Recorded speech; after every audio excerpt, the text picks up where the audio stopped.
Videomuza sponsor olduğu için Altium Designer'a teşekkür ederiz.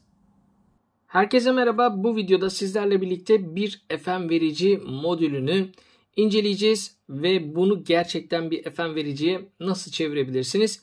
Bunu anlatmaya çalışacağım. Şu anda elimde oldukça küçük ve kompakt bir FM verici modülü görüyorsunuz arkadaşlar.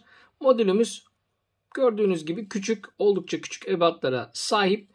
Üzerinde bir tane mikrofon ve bir tane de harici ses girişi barındırıyor. Buradan dışarıdan ses göndererek cihaz üzerinden gelen ses sinyalini FM bandı üzerinden yayınlamanızı sağlıyor. Devreye biraz daha yakından bakacağım. Kameramı biraz daha odaklayacağım sizin için.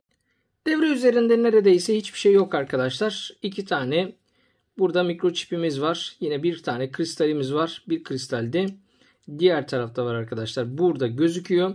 Yine frekansı ve ses seviyesini kontrol etmenizi sağlayan butonları var arkadaşlar. Bu arada buradaki kahverengi kablonun olduğu yer anten çıkışı. Yine USB üzerinden bunu besleyebiliyorsunuz veya harici bir güç kaynağı üzerinden beslemek isterseniz arkadaşlar. Bakın şuradan harici bir besleme kanalı mevcut. Buralar üzerinden pil ile veya farklı bir güç kaynağıyla devreyi besleyebiliyorsunuz. Bu besleme esnasında 5 voltun üzerine çıkmamaya özen gösteriyorsunuz. 3 ila 5 volt aralığında devre çalışıyor arkadaşlar. Modülümü USB üzerinden besleyeceğim arkadaşlar. Şöyle USB kablomu yerine takıyorum ve modülüm çalışmaya başlıyor. Şöyle göstereyim arkadaşlar. Üzerinde bir aydınlatması da mevcut.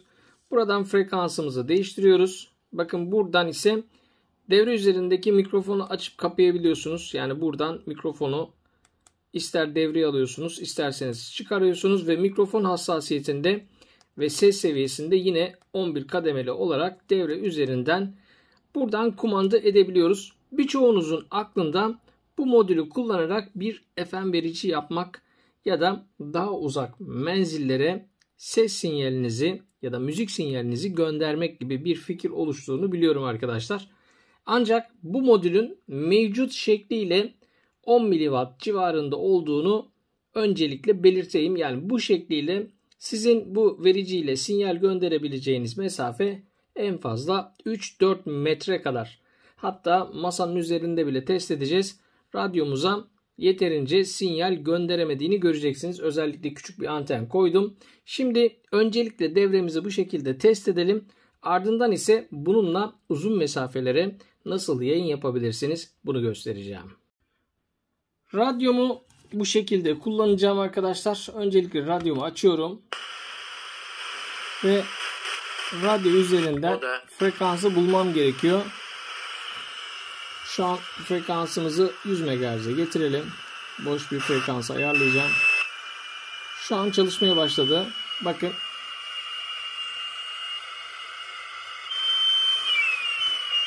Ses kontrol. Ses kontrol.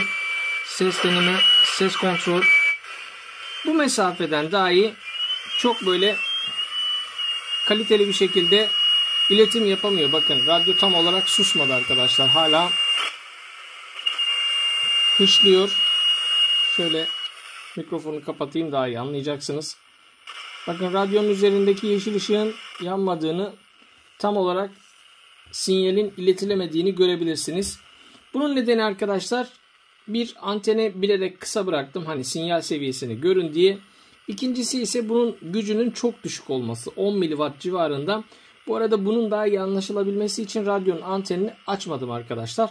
Yani mevcut şekliyle bunu size gösteriyorum.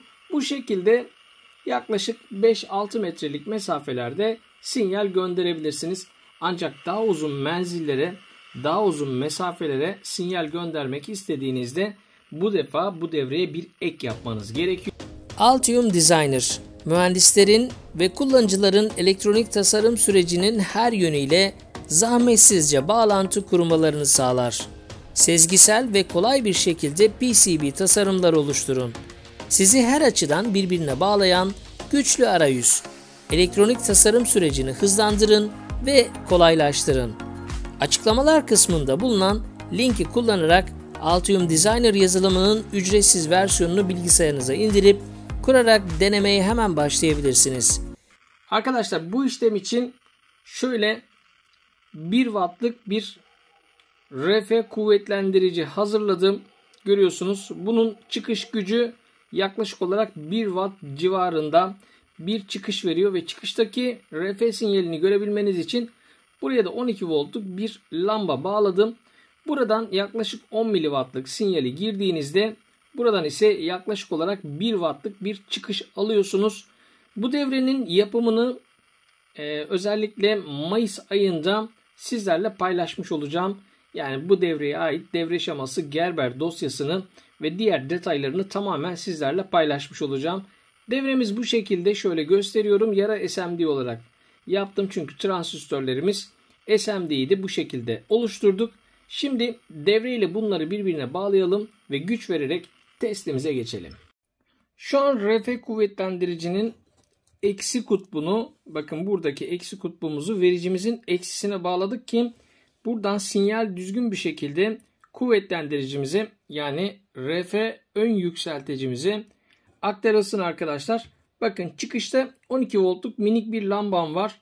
Bu devre çalışıp sinyal üretmeye başladığında buradaki lambanın yanması gerekiyor ve özellikle anten çıkışını bağlamadım. Anten çıkışını temas ettirdiğimde lambanın yanmaya başladığını göreceksiniz. Şimdi devreye güç verelim ve birlikte dediğimiz test ile devam edelim. Lambada oluşacak olan sinyali görmeniz için arkadaşlar, daha doğrusu buradaki mikrodalganın lambayı nasıl yaktığını görmeniz için ışığı azalttım. Bakın şu anda anten çıkışına temas ettireceğim. Ve gördüğünüz gibi lambamız yanıyor. Yani devremiz sinyali güçlendiriyor arkadaşlar. Bakın buradan görebilirsiniz. Anteni temas ettirdiğim an RF yükselticim çalışmaya başlıyor.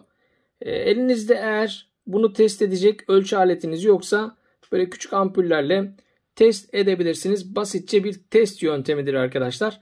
Biraz önce birkaç metre mesafeden dahi çalışmayan radyomuz yine masamızın üzerinde. Gelin bu RF yükseltici ile birlikte devreyi tekrardan test edelim.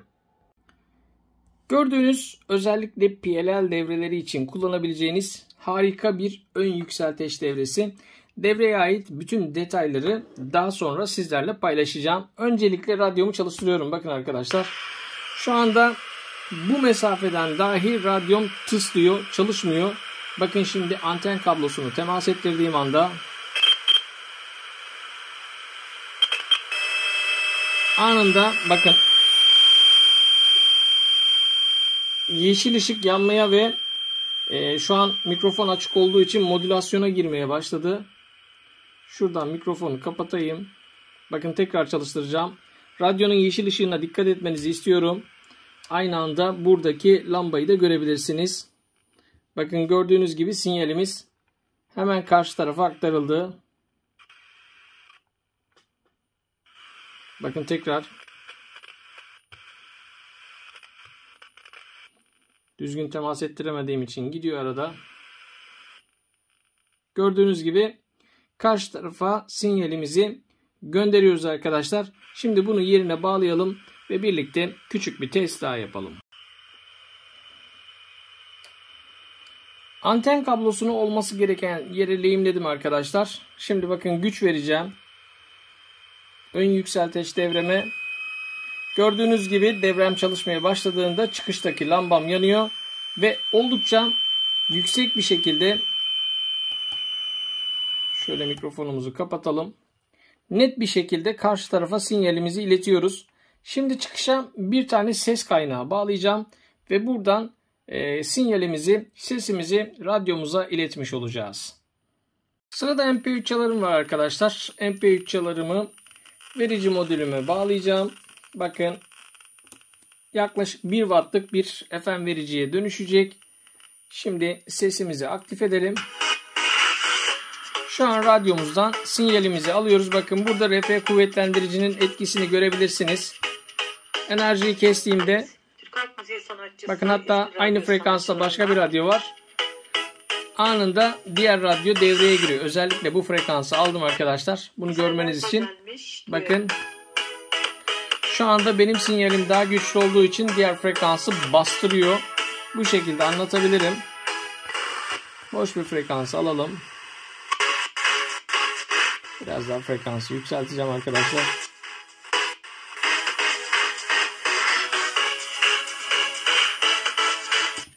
MP3 çalar üzerinden müziği değiştirdim. Gördüğünüz gibi sistem bu şekilde çalışıyor. Özellikle burada RF kuvvetlendirici ve bununla ilgili bilgileri merak edebilirsiniz arkadaşlar. Bu arada MP3 çalarımın şarjı bittiği için müzik kesildi. Bilginiz olsun. Özellikle bununla ilgili detayları sorabilirsiniz. Bunu önümüzdeki aylar içerisinde sizlerle paylaşacağım. Modülü almak isteyen arkadaşlar için hem modülün satın alma linkini hem de indirim kuponunu videonun açıklamalar kısmında bulabilirsiniz. Bir sonraki videomuz ve projemizde görüşünceye değin hoşça kalın.